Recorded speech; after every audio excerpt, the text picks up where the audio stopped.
Hey friends, I hope you are all doing well today. You might notice I have a different setup here. I wanted to try something new with the video setup. So I've read a lot of good books this year. I'm at like 31 or 32 books that I finished this year, which I'm pretty hyped about that. That's more books than I forget how many I read last year, but that's like almost as many it's almost as many as I read last year. But it's only July, so I'm very proud of that. And I've read some fantastic books. I'm trying to think if I read any books that I definitely didn't like, because almost all of them have been 4 or 5 stars, which is, I think I'm getting really good at picking books for myself, and that's been showing in the ratings. So if you're curious about the ratings, check out my story graph. Link in the description. But today I wanted to talk about some of the books that I borrowed from the library or listened to as audiobooks or borrowed from friends that were so good that I had to buy them for myself. Usually the main reason that I'll go out and buy a book that I've already read is because I anticipate rereading it at some point, or if I want to just have the physical copy to show to people or to lend to people. So let us begin. Here's the stack. You only get it backwards. Haha, I'm gonna make you wait. The Life of Pi by Jan Martel. So this is a book that was assigned to me in high school, and I read one of the school copies of it. Good old turtleback version. But I ended up listening to it as an audiobook again last year and was reminded of just how much I loved this book. So I ended up picking it up in a hard copy as well. I got a nice trade paperback while I was studying abroad and brought it back with me. So I'm really excited to read this again. It's one of those books that I just want to read over and over and mark up.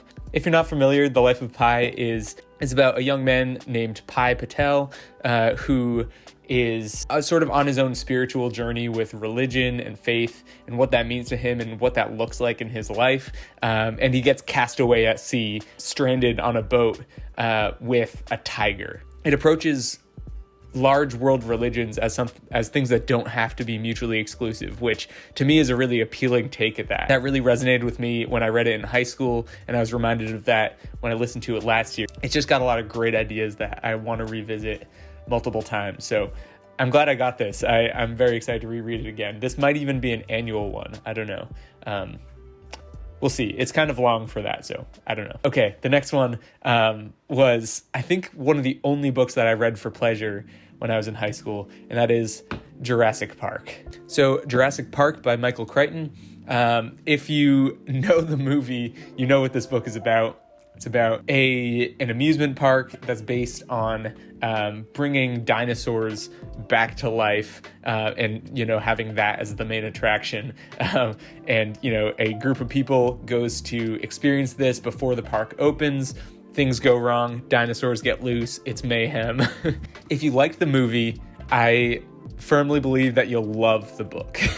The movie is a fantastic adaptation of it, which I think it preserves the vibe of the book. It preserves the main themes of it, and all that, but you just get a lot more with the book. The beginning of it talks so much about the science of it, and I found that really interesting. I do think it's a little bit info dumpy. I feel like there could have been a more, diegetic way, a narrative way of telling you this information. It kind of just gives it to us up front here, but even then I was hooked. I don't know how he managed to do it, but he made that info dump really, really engaging. And so that, along with the fantastic suspenseful story that is Jurassic Park, with just all these extra details about the characters' emotions and their development, makes this a really good book to dive into sci-fi with. If you're just getting started and you already like the movie, it's a great one to try out. This is definitely one that I'll be lending to people who are trying to get into sci-fi, especially if they already like the movie. If you haven't seen the movie, no worries. This is a great book regardless.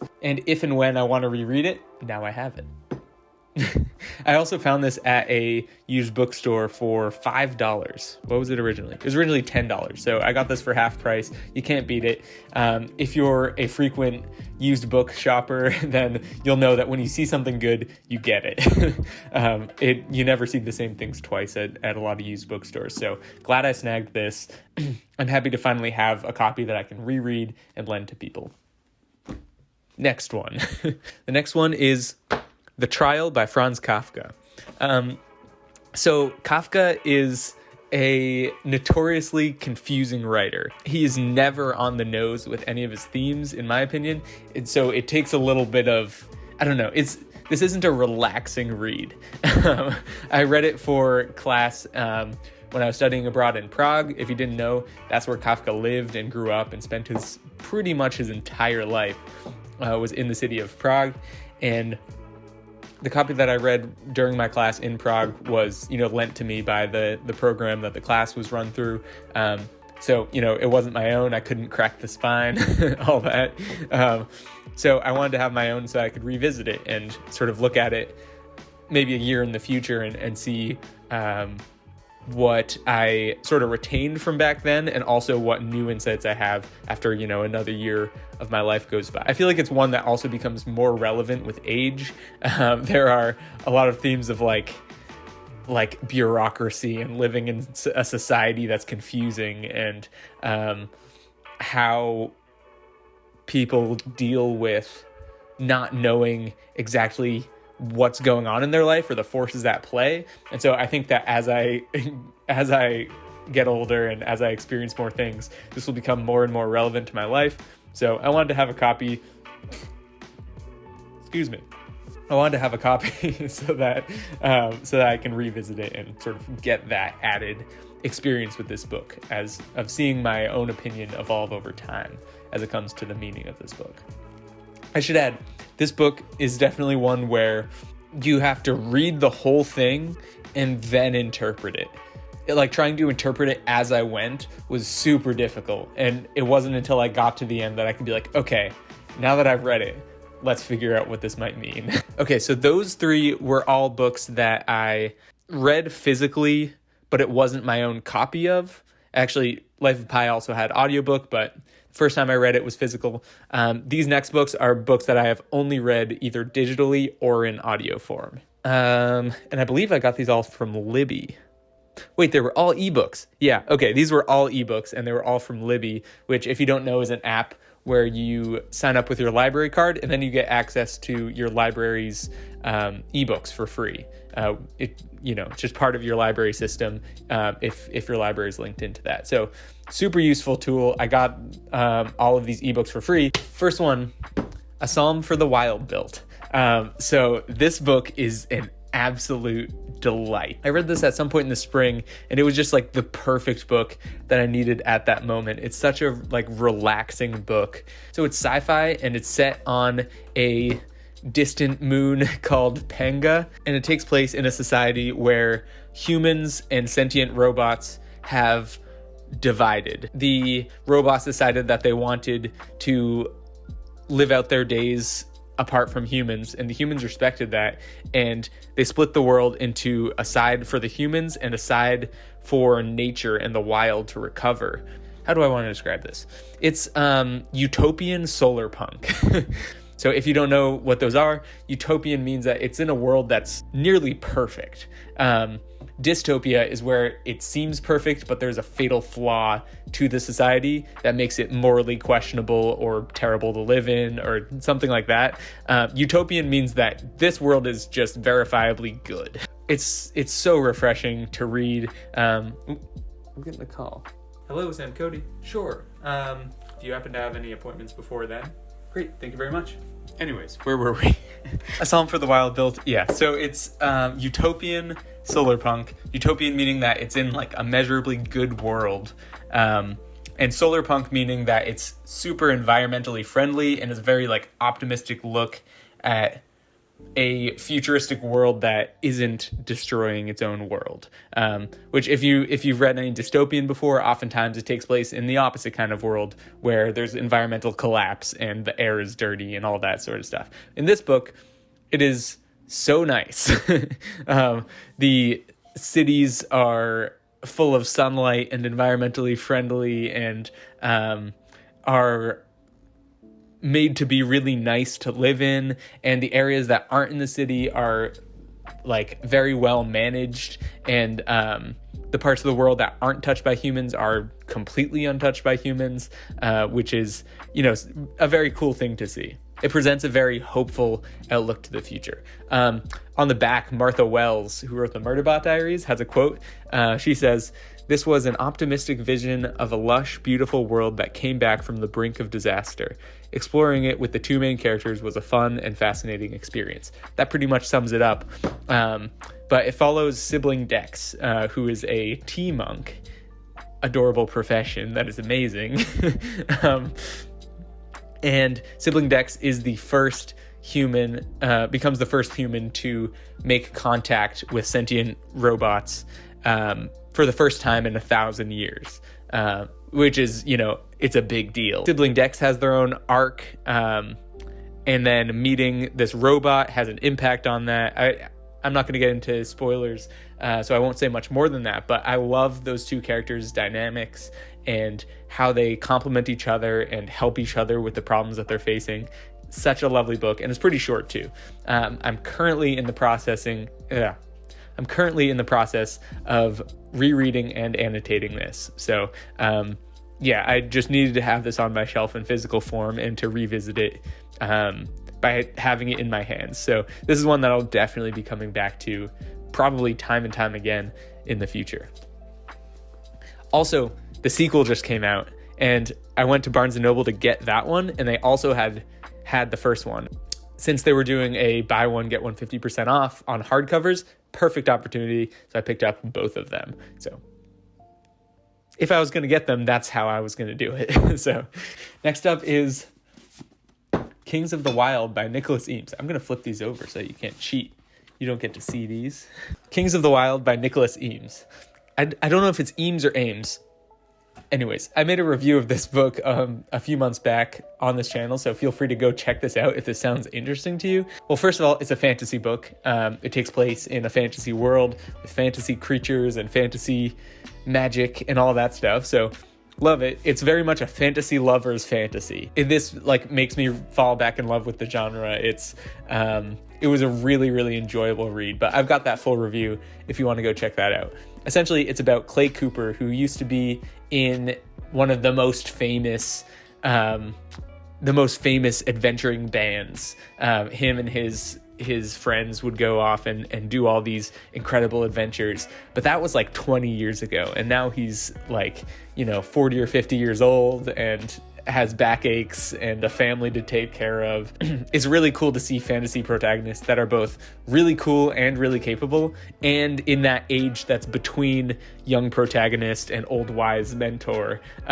He falls right in that middle spot that we almost never get characters falling in. So just a really fun book. If you're looking for something that's on the more lighthearted side, but will still get you invested and love the characters and all that, this is a great choice. It's kind of long, but it goes fast in my opinion. The author actually also made a Spotify playlist that goes along with it, so you can listen to that while you read it. That's a cool experience too, because he based some of the world building on the 70s music scene and brings a lot of that into the book in different ways, and it's cool to see those moments where it lines up with the author's music taste. And it's a fantasy book. It's how do you do that?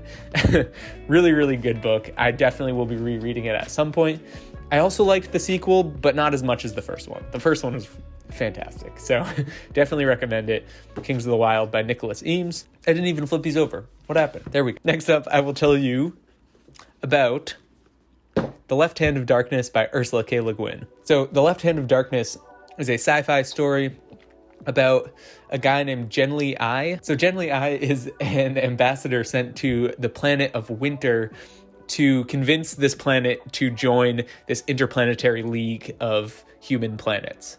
This world that he's an ambassador to is a world without sexual prejudice. The people of Winter have just a completely different conception and also biology behind their sex, gender, and reproduction. Genly I, coming from a planet much like ours that has sort of a, gender and sexual binary that most people subscribe to, he's faced with the culture shock of coming to this world that isn't like that. And so Ursula Le Guin does a really good job of like exploring what his interactions with that will be and how that influences his relations with them. But also, it's not just about that. It could have definitely taken that sharp, one-pointed approach to it, but it's also like political intrigue and adventure, where it does so much more than just that one exploration. It's also just a cool story about a character doing cool stuff. So it's a little bit slower paced, in my opinion. It took me a little while to get through it, but definitely one that I'm going to want to come back to and read a few times just to fully grasp both the world building and the themes and the way that the themes are handled. I just find it so interesting, and Ursula Le Guin is a just masterful writer. And lastly, another Ursula Le Guin novel. So The Lathe of Heaven, I also read as an ebook. Ursula Le Guin is a sci-fi fantasy writer, so most of her stuff is going to fall within those categories. These two can also be talked about in terms of speculative fiction. The definitions of that are pretty fuzzy, but so this book is about a guy who can control reality with his dreams, but he can't control himself. So he's afraid that when he goes to sleep, he's going to inadvertently change the world. And that's like a terrifying thought. He can't decide the ways that the world changes. It's just whatever he dreams becomes reality. At the beginning, we see him stressing out about this and like trying to take drugs to keep himself from dreaming. All just like the psychological stress that this causes him. He gets referred to this psychologist who's supposed to help him with this, and he ends up trying to use the main character's ability to his own advantage, to his own sort of like morally gray, questionable end. So it gets into a lot, like it gets into themes of like, how as individuals do we change the world, and what are the ethics of that, and how does taking advantage of someone who has power to change the world factor into that? Like, there are so many questions that this book raises that it doesn't necessarily answer, but it makes you think a lot about it. And I just absolutely loved it. This is one that I want to reread again this year, which is saying a lot. Same thing with A Psalm for the Wyld built. That's another one that I'm rereading twice in the same year, just because I really enjoyed the process of reading it, and I want to get more out of it. And I find that rereads often do that for me. But yeah, these are some of my favorite books now. And I'm going to want to reread them to like solidify that, essentially. Like I said, I've read so many good books this year. And while these are up there, it's so hard to pick a favorite book, but these are all fantastic. Without dragging this out too much, thank you so much for watching. If you like this video and want to see more like it, make sure you subscribe. I also have more content on my blog and my TikTok and my Instagram, which you can find through my master link in the description. You all rock. I'll see you next time.